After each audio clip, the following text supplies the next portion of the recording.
morning, and welcome to yet another episode of John Works Too Much. Today, we are going to be cleaning up this mess, and we're going to be taking out this shower door, and taking out all this faucet and tile, and replacing it with new stuff. So if you're anything like me, you probably sit around and wonder things like, how many stop signs are there in America? Or, also if you're like me, maybe you're like, it's difficult for me to see something that's broken or damaged and not help fix it. So today we're going to fix it because somebody asked us to. But David, do you have a hard time seeing stuff that's broken and not fixing it? Not at all. You just walk right by and don't even care? Oh, well, no. You just couldn't care less about anybody else's problems? I have a different perspective. For me, it's different. I look at something, I'm like, And even if nobody's looking, I'm like, that could be fixed real quick, and I just won't tell anybody, and it just makes me feel better as a person. Also, if I see somebody that's hurting, then I do the same thing. I'm like, man, I could probably go help them out, and it would be pretty much effortless. But I'm glad that you have a different perspective. It's nice to hear other I think I was taking a little out of context. Was it? Yeah, it was. I thought that was pretty good, though. Thanks for that. You're welcome. No, I mean, it just sounds like you're heartless, and I think that's important for people to be heartless in the world. Anyway, what are we looking at? Up, dog. Oh yeah, what's up, dog? Darn it! I just now got the joke. It's my shirt too, and I made it. This is stupid. Anyway, so we're gonna do this tile today. We do a bunch of these, but you guys seem to like it, so we're gonna do this. Anything else we're gonna talk about, David? I think we're good. Yeah, This is good for the first one. Can I brag to you about my humility? Oh, please. I'm not gonna. Tell us how humble. How humble I am? Yeah. Maybe. So, it occurred to me, I felt some remorse because here's what happened. We posted the last video like 2 minutes ago, and the news called me up almost immediately and said, we want to offer you a full-time job as an anchor. And I was like, why would you do that? I'm not clean cut and I don't have a degree or anything like that. And they said, well, clearly you were lying when you said that stuff about David, and we could tell that you were lying, but you were straight-faced about it, and we need people like you in our business. And I was like, wow, I immediately regret that, and I want to apologize. And like, on second thought, never mind, you're done. So the only news I want to report is good news. And so in good news, light is not afraid of darkness, and that's really all I've got. All right. Hey, so it has occurred to me that I haven't showed you how to put in a shower faucet yet. And I know what you're thinking. John is not a licensed plumber, but we're in county today, so it doesn't really matter. So first thing, this is the faucet. This is the faucet body. So the faucet body sits like this, right? And this is a new one. This is your, hot's always on the left. So this is your hot water coming in. This is your cold water coming in. It mixes in the faucet. It'll come down because gravity goes down first. It's easier out to your tub. And then if you pull this up, it stops that up, and then the pressure goes up, and then it comes out through the shower head. As you can probably tell, this shower head was what I call low. So if you don't want to be doing this number, which I don't, then we're going to raise the shower head up. So that's one thing we're going to do.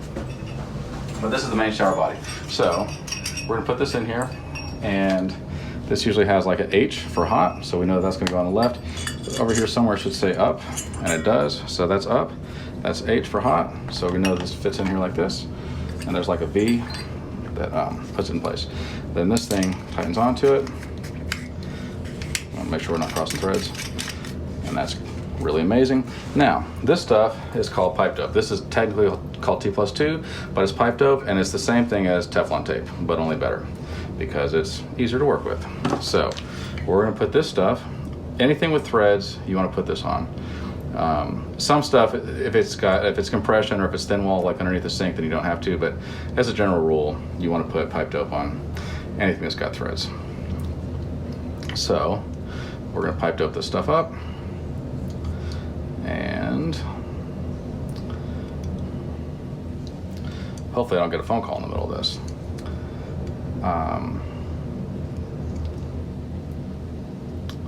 There you go. So that's all pipe doped. And then we get these things. They're called female adapters. And I'm going to show you, a lot of you guys don't know that if I had $1 for every kind of gender there is these days, I would still have exactly $2. So you can say this is a male because it goes into something, and this is a female because it accepts it. So that's a female thread, and we're gonna tighten this on there, and so on and so forth, all the way around, which is truly amazing. You probably think, is hand tight enough? Absolutely not. If you want to have a big leak, then sure, do it hand tight. But if you want to have it actually work, then we're going to have to get some wrenches on here. So I need one more. Thank God Kanui, he knows everything, and he was like, I'm going to have stuff ready for you, John, and then he did. And I'm like, you're the greatest. So if you guys need somebody to help you out and do amazing things, and also sing to you, he sings beautifully. It's like angels singing. He serenades me a lot when I'm just sitting here working. And I'm like, you know, I kind of feel down. Could you sing to me? And he's like, absolutely, and he does. And No, I don't. he does it all the time. So you want to tighten these things down. This will be a slightly longer video, but I'm going to show you like start to finish how to do this, and it shouldn't be really that long because I've done it before. So we're going to tighten this sucker up.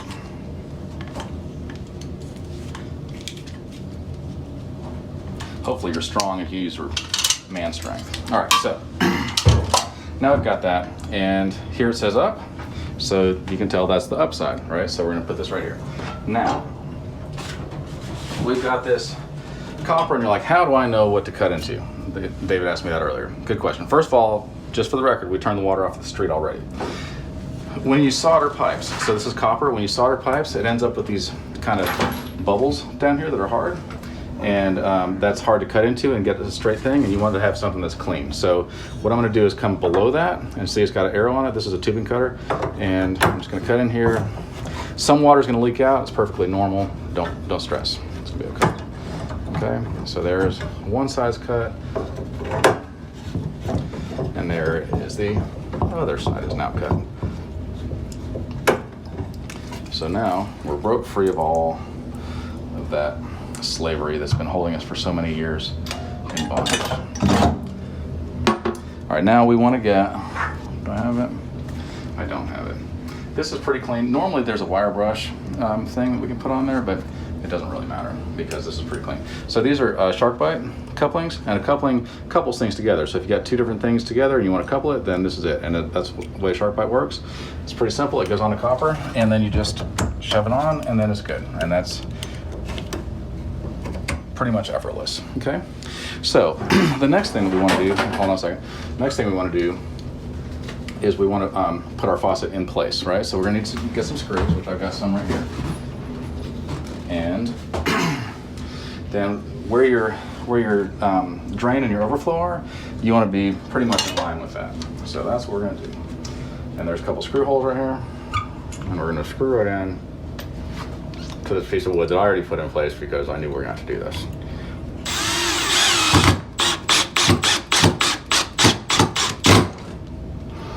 So that's one. And whatever 1 + 1 is. So you can see that we're pretty much in line with that. And now we need to connect this, right? So cold water needs to get in here and hot water needs to get in here. So yeah, let's see that piece right there. Perfect. So this is PEX, which is a truly amazing thing. They've got blue, they've got red, and they got white. Typically, blue is for cold water and red is for hot water, but you can use either for either, and it doesn't really matter. So then this thing cuts it, and I'm going to cut it real quick.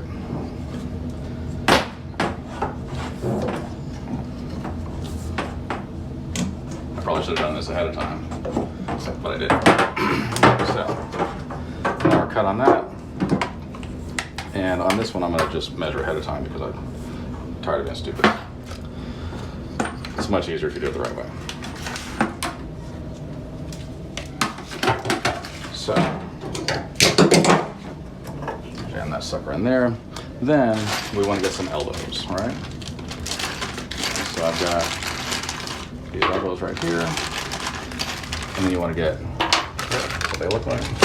An elbow looks like, see how you got an elbow and it's at 90 degrees? That's an elbow and it's 90 degrees. That's the logic behind that remarkable invention.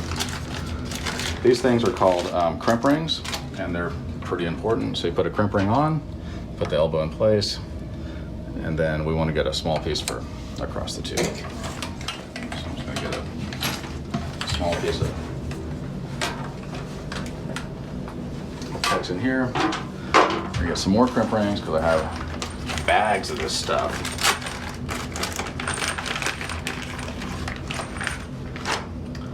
I'm gonna put this on here and on here, and then we're gonna put that in place and put that in place, okay? So that's not done. We need to get these this crimping tool. So what happens is, put this crimp ring in place, and then this just clamps down, and then that's done. That's as easy as it is, right? And then we'll do that here, and then here.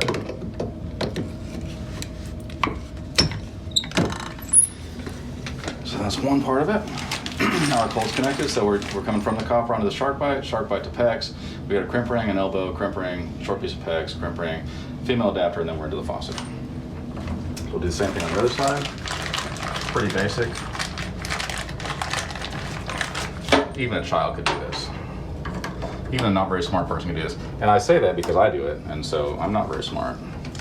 People look at me and they shake their head, and they're like, that guy's not very smart. And David does it all the time. Kind of gives me a complex. There are times when I cry alone on my big pillow while I'm singing Adele songs to my cat.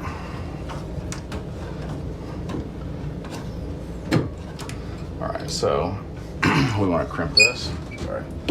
Sorry I messed up your camera work, David, and people that have to not throw up right now.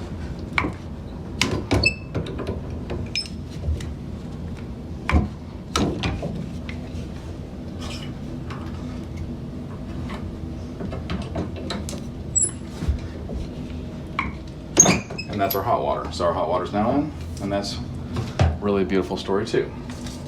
Next, we want to get, next we want to get another crimp ring here.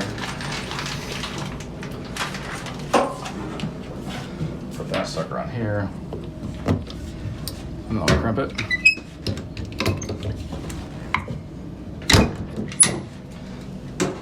And then we want to drop here. Elbow.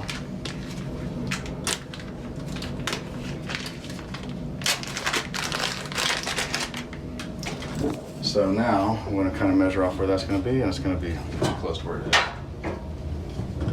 We'll cut this. We want to cover out here.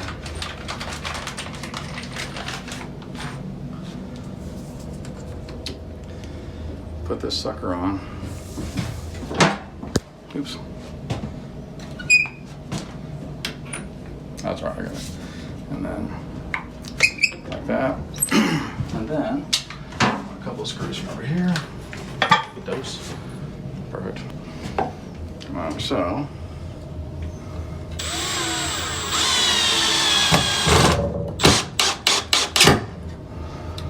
the reason that we put screws in this is because we want it to be anchored in and solid, so that whenever you put your shower arm in here and your shower head sticking out, it doesn't wobble around, right? So that's good and solid, good and snug. This is good and snug. And then we're ready. So the only other thing we got to do is, in here is our box of goodies. We don't want to make this mistake. This is the actual shower. A lot of times these companies think that it's funny to leave it in the on position to start with, which is not funny. It's really can be devastating, especially if you turn your water on and go get lunch and come back a couple weeks later and then your whole house is flooded. But basically, there's some other parts that go on here, but basically this thing fits into place. And then you want to turn it to the off position, not the on position, right? So that would be off, and then it gets cold, and then hotter, hotter, hotter till it's all the way hot. So we want it to be in the off position. Also, we want to put in a thing for your tub. I'm not going to do that right now because we're trying to get this video done. But basically, that's how you hook up a faucet, right? You want to cut into your copper, get a clean spot. Shark bite is the easiest way. You can also solder onto it if you want to, but I'm just showing you the PEX way because it's super simple. And then you can see what I did, and that's how it's done. So next time you see it, it'll be working. Hey, Canute. Hey. Oh, hey. What are you doing? Oh, just cleaning up this. We just got done doing this green rock. Yeah. And clean this up. We're gonna get ready to put this tile on here and get going. What are you doing? I'm just wondering, like, is there anything in the world that bothers you that you want to talk about? There is, actually. Let's hear it.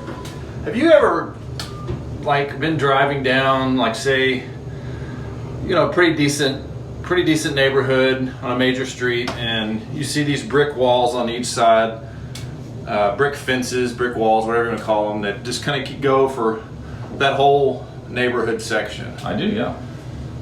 Have you ever wondered why the majority of the time there's sections of it that have fallen over, or there's sections that are drooping?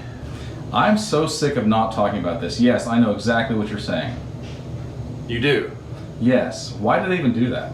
That's what I'm wondering. I don't understand why they make those brick wall fences, because every one I've ever seen, they never last longer than 4 or 5 years, and then they collapse. You need to build something that will last forevermore. I like that. Did you see what I did there? What is it that you think would last longer? I think Trump he promised to build a wall, and I think he built like whatever, 48 feet of a wall or something like that. But what did he make it out of?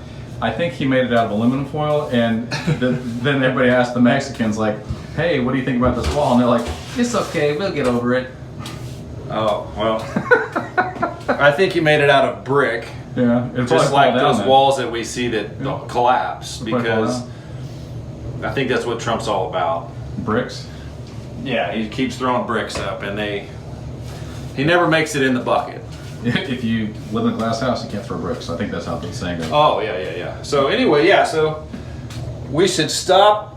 All builders should say no to brick fences, brick wall fences.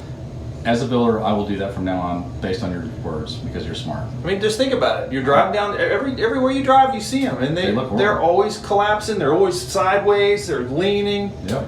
They look like crap. I agree. They might look good for a month. Yeah, but then what happens? They fall down. Crap happens. Yeah, and then it makes the entire neighborhood look bad. You drive past those inside that neighborhood, the neighborhood looks great. But once you get out, the brick wall that's leaning over, it's tilted, it makes the whole area look terrible. I think we should ban them. We should rid of them.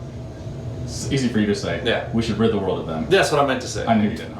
Hey there. So we got the tile laid. We got the shower door out and the new faucet in. You saw that. And then we put in green rock, and then we got the tile laid, and it looks pretty beautiful. So tomorrow we'll get everything cleaned up. We'll grout it. We'll put in the shower door, put in the shower head, put in this tub faucet, which will look a lot like this. Ding! And that'll be that. So what else? Oh, I know. At no point in my life do I ever think I'm planning to fail. Like, I may not make it, I might fail at this. So I think that really helps, because no matter what in the world happens, I'm like, I'm going to keep on going until I get this right. And a lot of people give up, and they're really close to success. So I just never, ever plan to fail. And when something goes bad, I'm like, well, I'll try a different way. Well, I'll try a different way until I get it. But I never am like, well, I guess I just failed. That's the end of it. So there's that. Now, also, I just want to say for the record that years ago, here's a good success story. Years ago, I was like, I don't care what anybody thinks. I'm not trying to impress anybody. What do I care? And it's been a tremendous success. All these years have passed, and I have not impressed anybody. It's really amazing. So stick with your dreams, kids, because one of these days... The truth. Yeah, stick with the truth and your dreams, because one of these days, maybe you can have such a beautiful story as mine. All right, so let me tell you a story. When I was much younger and much poorer, we had literally no money, like nothing to even buy dinner with. Like we couldn't get groceries, we couldn't get ramen, nothing. And I had a little bit of money, and I went to the store. You couldn't even get ramen, nothing? No, we couldn't get nothing. So I went to the store to try to get something to eat, and I came back, and my wife was all What's like, up? Dog. I came back, and my wife's all like, where's the food? And I'm like, I've got something so much better.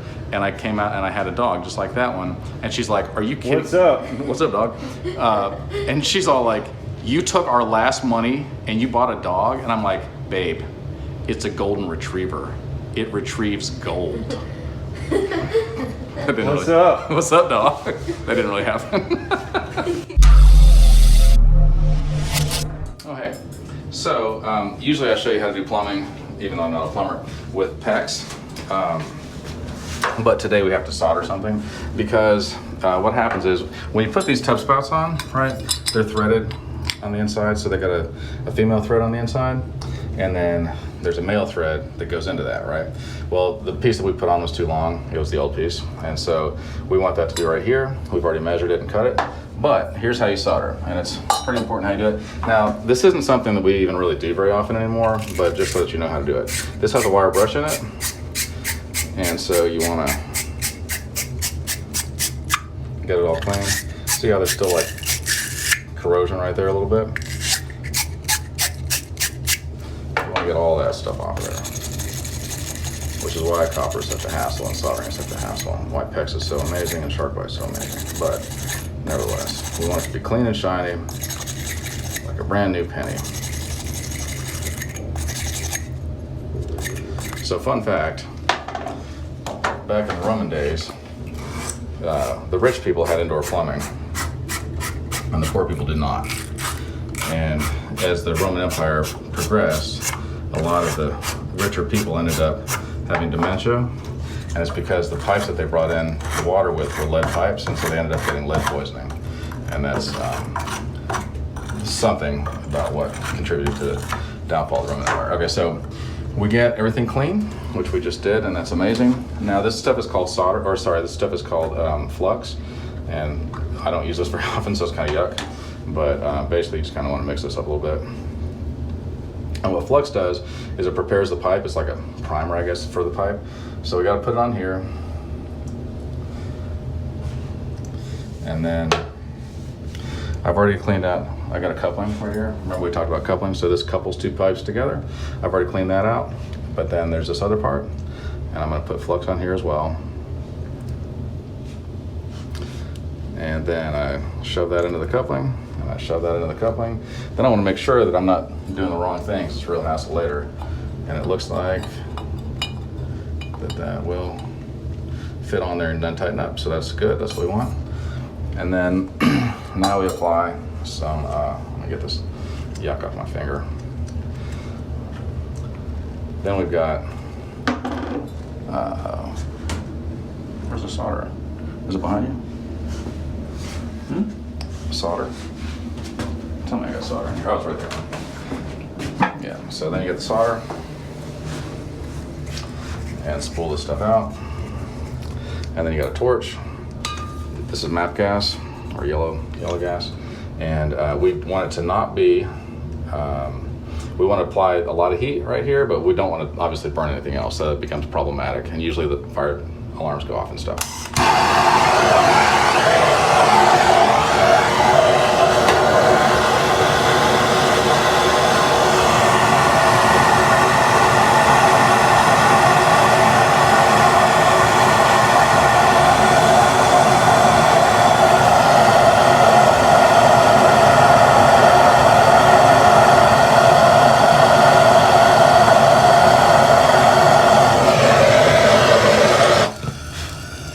So that's good, and we'll just cool this off with some water. Until it gets pretty hot. But it's not leaking down here, and that's good. So that's what we wanted.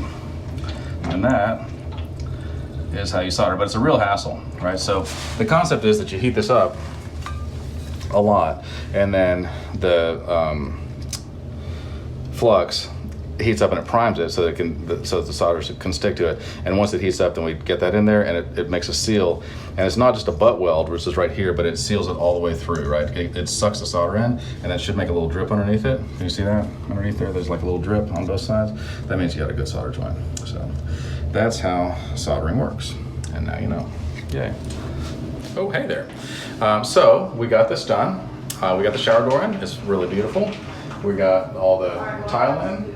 It's a huge difference. We got all the grout done and everything silicone. And over here, we have the new faucet and everything. It still needs to be wiped down, but looks tremendously better. So I just want to say that when I go swimming, I can definitely feel people dressing me with their eyes, and it is embarrassing.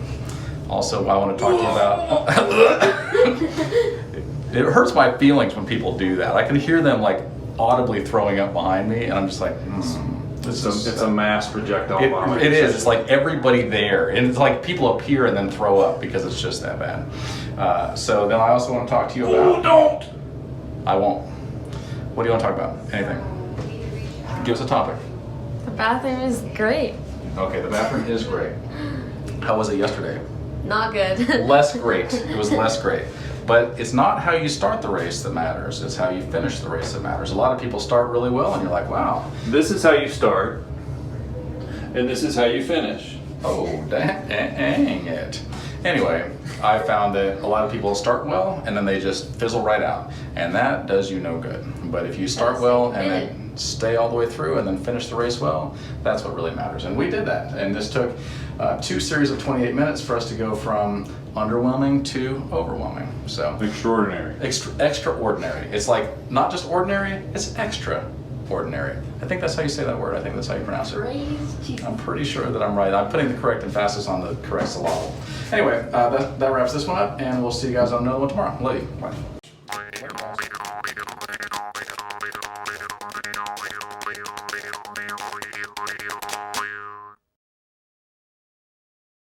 Anyone who says there is no life after death has obviously never died.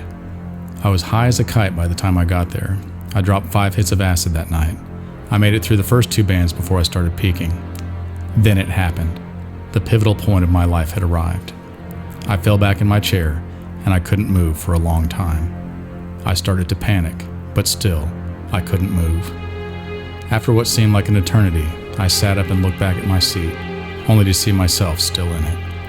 I freaked out. I quickly put my hands on my eyes to hide from the horror of it all. But when I did, my left eye jumped out of my head and began to twitch around in my hand. I shoved my eye back in my skull and ran my fingers through my hair towards the back of my head. When I did, my ears twisted inside my head and disappeared. They made this awful sucking noise that was horrifying. I felt a big flap in the back of my head that I reached my hand into. I was more than a little scared at this point. I looked around, and I wasn't at a concert anymore. I didn't know where I was, but it felt like hell to me. But that couldn't be. I didn't even believe in hell. I was only 16 years old. I couldn't die yet. I looked for my friends, but they were all gone. In their place were demons haunting me. They were flying around and taunting me. The things I saw were undescribable. My body started falling apart. Limbs were falling off, and the pain was torturous. I realized that hell wasn't just a myth or a fable. It was a real place, and I was there. A Wretch Like Me by John Tennell. Available on Amazon, Audible, and Kindle.